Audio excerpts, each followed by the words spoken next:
I grew up on a farm, surrounded by other farms where everyone knew each other.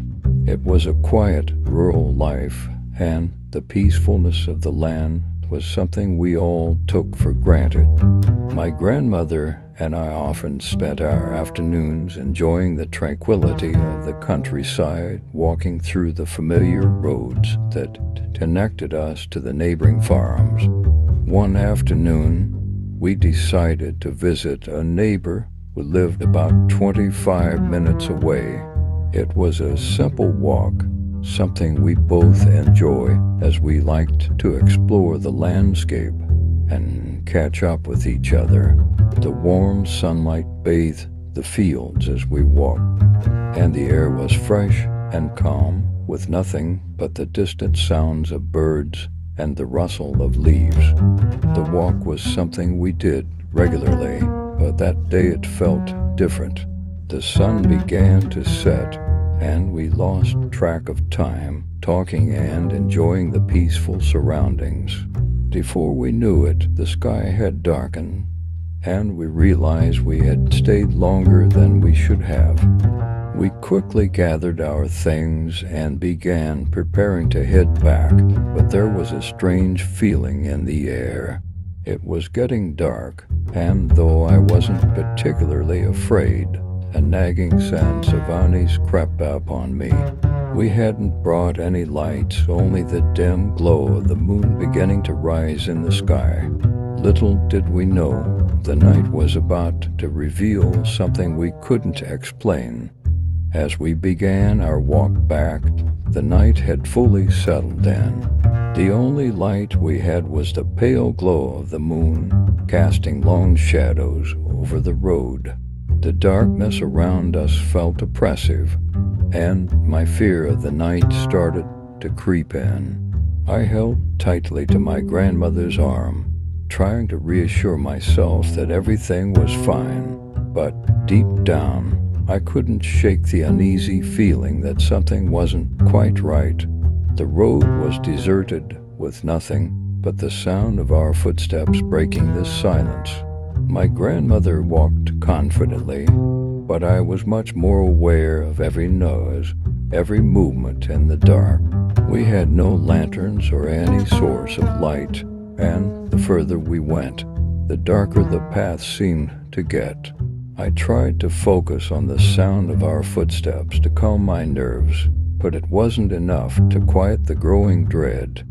Then, without warning, my grandmother stopped dead in her tracks. She stood perfectly still, staring ahead, her eyes fixed on something in the distance. I followed her gaze, squinting through the darkness, and that's when I saw it. About 20 meters in front of us, there was a white silhouette, almost like smoke, standing motionless in the middle of the road. It didn't move, didn't make a sound. It was just there, watching us. My heart raced as I squeezed my grandmother's arm, trying to make sense of what I was seeing. The figure was eerily still, not a single movement from it, yet I could feel it staring at us.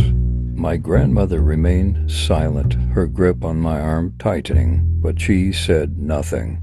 We just stood there in the darkness, frozen, unable to look away from the strange white figure that seemed to be waiting for us. My grandmother, sensing my rising panic, gently squeezed my hand and whispered, "Don't worry, dear. Just hold on tight and keep walking. We'll get home soon." Her voice was calm, but I could hear the tension in it. We continued walking, albeit more slowly, both of us seemingly drawn into the eerie stillness of the night. But as we moved forward, the strange white figure did not remain behind. It began to shift, gliding ahead of us as though it were keeping pace. At first I thought it was my imagination playing tricks on me, but the figure continued to move, never losing its distance. It wasn't walking, more like floating, its form swirling in and out like fog. effortlessly gliding just ahead of us. The closer we got to it, the more I could feel the cold, heavy air around it, as if it was somehow draining all warmth from the night. My heart thudded in my chest as I glanced at my grandmother for reassurance, but she remained silent, her face unreadable. I kept my eyes locked on the shifting form, the cold dread that had settled in my stomach growing stronger with every step we took. The road ahead seemed endless, stretching on forever. The figure, now indistinguishable from the night itself, felt like it was guiding us, but in a way that made every instinct in me scream to run, to get away. But I couldn't, not with my grandmother's firm hand holding mine. We walked in silence, each step heavier than the last, and the only sound I could hear was the soft crunch of our footsteps on the gravel. The figure ahead of us continued to float, its presence now an undeniable, horrifying reality. With each passing minute, the fear that it was following us, maybe even leading us somewhere, grew too intense to ignore. My mind raced with questions I couldn't answer, and the only thing I could do was keep walking, praying for the road to end.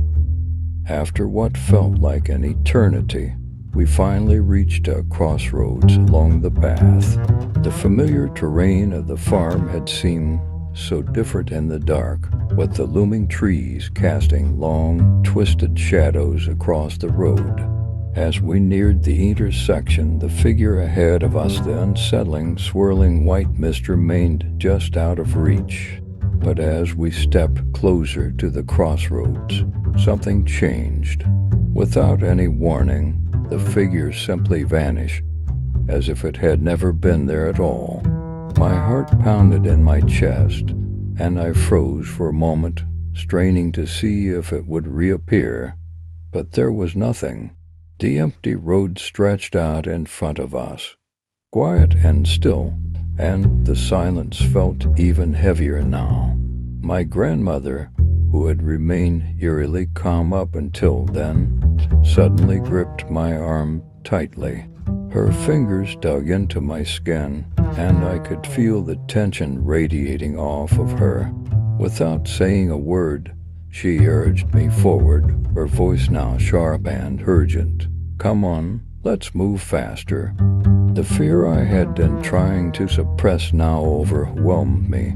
We weren't far from home, but the sense of danger was suffocating. I could hear my breath coming in quick, shallow gasps as we hurried down the path, the sound of our footsteps louder than ever before. My grandmother didn't slow down, her pace quickening as if the very earth beneath us was urging us to run. We didn't speak. The only sounds were our rushed footsteps and the pounding of my heart. Every part of me screamed to get home, to feel the safety of our house once again. The thought of whatever had followed us, whatever the thing had been, still lingered in my mind. We pushed forward, both of us nearly sprinting, desperate to escape whatever had been watching us in the dark. We finally reached the safety of our home, the warm light from the windows offering a brief sense of comfort after the terror of the walk. My legs were shaky, and my heart still raced in my chest as I stepped inside. The door shut behind us with a finality that almost made me feel secure, but I couldn't shake the images of what had happened. I looked at my grandmother, still holding her arm, and I couldn't stop myself from asking, "Grandma, what was that? What did we see out there?" She looked at me, her face pale, and for a moment I saw the fear in her eyes, fear that she hadn't let show until now. But then she quickly turned away, her voice low and calm, trying to reassure me. "Forget about it, dear. It's nothing. Just your imagination." But I could tell by the way her hands trembled as she closed the door behind us that she didn't believe her own words. The mystery of the white figure stayed with me, haunting my thoughts. I tried to push it to the back of my mind, but no matter how hard I tried, I couldn't shake the feeling that something unnatural had followed us that night. My grandmother's silence spoke volumes, and the strange presence we felt lingered in the air, unspoken but palpable.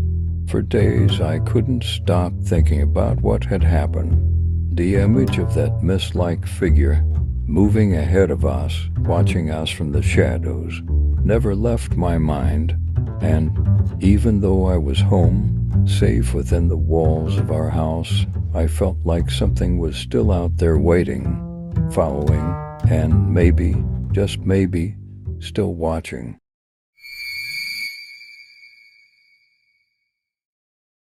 My sister and I were walking back home from a party around 2:30 in the morning. We were still buzzing from the drinks, laughing and chatting without a care in the world. The night felt peaceful, and we enjoyed the quiet of the empty streets. It was a routine walk, only about 10 minutes from the party to our house, so we didn't think much of it. The streets were eerily silent, with only a few cars passing by every now and then. The street lights flickered occasionally, casting strange, uneven shadows along the road. As we walked, I could feel the crispness of the night air. There was something calming about the stillness, but also a bit unsettling. The streets we walked were familiar, and the moonlight was enough to illuminate our path. We didn't mind the darkness. We were used to it. But then something began to shift. The air felt heavier, and the temperature seemed to drop all of a sudden, even though we weren't near any open fields or cold spots. At first, it was just a slight chill, something that could easily be shrugged off. But then we noticed the fog. It crept in slowly, almost silently, like a blanket of thick mist rolling over the ground. The visibility dropped, and soon we were surrounded by this strange, dense fog that seemed to swallow the light from the street lamps. My sister and I exchanged glances, but neither of us said anything. We thought it was just the usual misty night air, a regular occurrence in the countryside. But as the fog thickened, a sense of unease started creeping in, and I couldn't shake the feeling that something wasn't right. Still, we shrugged it off. After all, it was just the night. What could possibly go wrong on such a calm walk? As we continued walking, a strange sensation began creeping up on us. It started as a slight chill running down my spine, but it didn't make sense. The night wasn't cold. In fact, it was rather mild for that time of year. Still, the feeling of discomfort grew stronger with every step. I could feel the hairs on the back of my neck stand up. My sister and I exchanged glances, both of us sensing that something was off, but neither of us could put our finger on what it was. The mist was now so thick that it felt as though it was alive, wrapping itself around us, making the world feel smaller and more suffocating. The usual comforting sounds of the night were muffled, swallowed by the fog. I couldn't hear any animals, no insects, no distant sounds of cars or people. It was just an overwhelming silence that added to the tension. Every step seemed to carry more weight, and our breaths came out in shallow puffs, as if the air itself had thickened. The unease between us grew, but we kept walking, trying to push through the fear. Then, as we reached the end of the street, something caught my eye, stopped dead in my tracks. At first, I thought it was just a shadow, a trick of the mist. But no, it was standing at the far end of the road, just beyond the reach of the flickering street light. A tall, unnaturally thin figure, completely black, blending into the darkness like it didn't belong in the world at all. The figure stood still, almost as if it was watching us. The air around us seemed to hold its breath, and the fog pressed in closer. My sister's grip tightened on my arm, and I could feel her pulse racing, her breath quickening. Neither of us moved, paralyzed by the sight of it. The figure didn't move, but its presence was undeniable, threatening, unnatural. And in that moment, I realized we were not alone anymore. The figure began to move slowly but steadily in our direction. My heart dropped as I realized it was much taller than any human being, towering above us like something not meant to exist in our world. The moonlight barely touched its form, casting it in a dark silhouette, but what struck me most was the sheer malevolence it radiated. Its presence was like a weight pressing down on my chest, suffocating me with the undeniable feeling of pure evil. I couldn't make out any features on its face, if it even had one. The darkness obscured any details, but that only made it worse. There was something grotesque about it, something that didn't belong, and it filled me with a terror I couldn't escape. My sister and I froze, unable to move for a split second, paralyzed by the growing realization that this was no ordinary thing. The air felt thick with its malevolent energy, and I swear I could feel its eyes on me, though I couldn't see them. Then the creature took another step forward, and it was as if the spell was broken. My sister screamed, and I followed suit, both of us letting out a desperate cry for help. We turned without thinking, instinctively sprinting down the street, our hearts pounding in our chests. I didn't dare to look back, but I could feel it, a presence, monstrous and relentless, chasing us, closing the distance with every step. The sound of our feet pounding on the pavement was drowned out by the fear that consumed us, pushing us to run faster, even though every fiber of my being screamed at me to stop. We were in full flight now, terror coursing through our veins, urging us to go faster. But it was as if the thing was right behind us, its every movement synchronized with ours. The fear of being caught spurred us on, and I could hear my sister's breath quickening, just as mine was. It felt like we would never escape, like that thing was always just a step behind, waiting for the moment to strike. We kept running, driven only by the primal urge to survive. We didn't even care about the dark streets anymore or the silence that once felt comforting.